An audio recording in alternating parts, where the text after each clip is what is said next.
C. Joseph Vijay எனும் நான்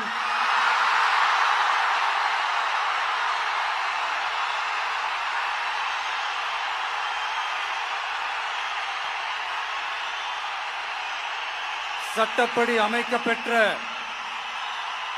இந்திய அரசியல் அமைப்பின்பால் உண்மையான நம்பிக்கையும் மாறா பற்றும் கொண்டிருப்பேன் என்றும்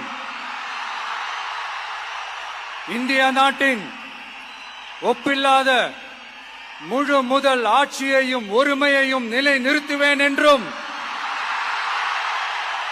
தமிழ்நாட்டு அரசின் முதலமைச்சராக உண்மையாகவும் உளச்சான்றின்படியும் என் கடமைகளை நிறைவேற்றுவேன் என்றும் அரசியல் அமைப்பிற்கும் சட்டத்திற்கும் இணங்க அச்சமும் ஒருதலை சார்பும் இன்றி விருப்பு வெறுப்பை விலக்கி பலதரப்பட்ட மக்கள் அனைவருக்கும் நேர்மையானதை செய்வேன் என்றும் ஆண்டவன் மீது ஆணையிட்டு உறுதிமொழிகிறேன்.